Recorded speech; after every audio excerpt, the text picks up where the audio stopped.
Hello there and welcome back to the channel. This is Nerd.World Films, and today we are looking at the futuristic war machine, the HK Hunter-Killer tank from the future war of 1997 against the machines, led by Skynet in their attempt to exterminate the human race.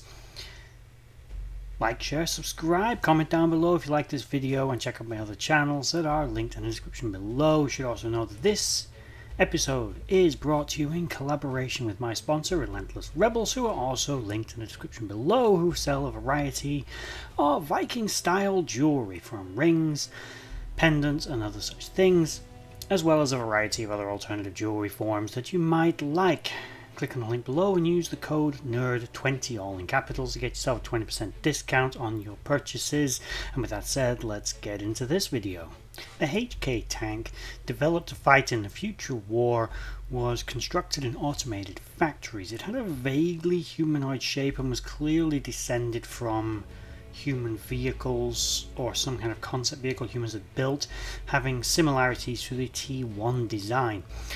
The big drawback of the machine was it was very stupid, but it made up for it in sheer bulk and heavy armaments. There were many variants, but the most common one had a sort of conning tower like head, similar to what you might see in a naval vessel, which for some reason had flashing lights on it, a left and right extended arm which would have plasma cannon mounts.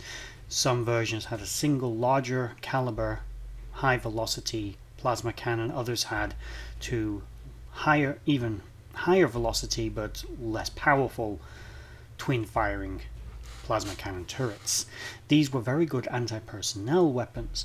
However, these vehicles, as the resistance got more efficient, despite their heavy armor and abilities, they sacrificed, basically, they didn't adhere as much to the three rules of tank design, which would be speed, maneuverability, and firepower. They had the no, speed, armor, and firepower, rather. They weren't very quick, but they were very heavily armed and very heavily armored. But because they were kind of slow and lumbering, with the four heavy tracks that propelled them around, it made them complicated to maintain, but they could be mass produced. But again, these things were relatively stupid. The resistance figured out how to destroy them with IEDs, as well as their own plasma weapons and mines and things of this nature. Also, because of the sheer bulk of the machine and the resources needed to construct it, they were, although they could be mass produced, maybe a little overly labor intensive. And because once they were disabled, they were easy prey for the resistance would often scavenge them for heavy ordnance, armor, power cells, spare parts to repair and field their own equipment, or repair their own equipment, but most notably to get power sources, armor, and weapons. Skynet began to realize this, and some variants then began to be equipped with hidden compartments that would contain a small number of Terminators, which were designed to counter anti-personnel attacks on the vehicle, which was not as equipped for close-in defense. Other versions were simply massively outgunned with more anti-personnel weapons and better sensor accuracy, but it was never really good enough. The trade-off was never sufficient with these vehicles. Walking versions also did exist, but again, the most common one was the one we see in Terminator and Terminator 2, which sported the very trendy sort of large dual forward and aft track system mounted on sponsons on either side of the vehicle. Again, these were huge, armored battle wagons that were basically built for the post-apocalyptic war. They didn't have to worry so much about getting around quickly. They didn't have to worry so much about being able to outmaneuver. And Skynet, quite frankly, wasn't worried about losing them. It wasn't like there were people inside them. It was worried about dying. They weren't built to take prisoners. They simply went out to slaughter and destroy. They didn't have to worry about buildings being left intact or anything of that nature.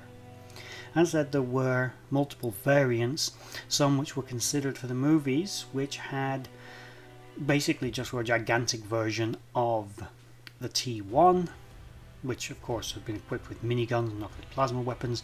Other versions, like we see in Terminator or Salvation, are just huge, great big things with the motor Terminators on board, but they did take the concept to the next level. So, there we have the HKs. As Kyle Reese put it, they were really dumb and pretty easy to take out. With the coming of the Terminators that began to turn the war, but these things were still in many ways sort of broad backbone of Skynet's war machine. Terminators were all well and good, but these things could be just pumped out and fired out into the battle, and it didn't matter how many of them were destroyed from Skynet's perspective. So, as I said, there we have it, the HK ground tank vehicle from the Terminator franchise. Absolutely love these things. Would like to actually get a remote controlled one that I saw online not so long back. May have to get it. I've got a remote controlled AT-AT, and I can think the two could have a battle of the stupids. With all that said, if you made it to the end of this video, thank you for watching. Please check out my sponsor, Relentless Rebels. Again, they're linked in the description below, and also check out my other 3 channels, Nerd.World, Nerd.World Order, and Nerd.World History. I have been a little behind on my uploads recently, not to mention, as I mentioned in my previous video on this channel, that I lost a load of my videos that I'd recorded and couldn't upload them because I hadn't finished editing them. I'd not actually made them into finished products yet, but the recordings have been done, and then my computer's memory decided it was just going to die, and I lost a load of it. But anyway, again, made it to the end. Like, share, subscribe. Thank you for watching, and bye bye.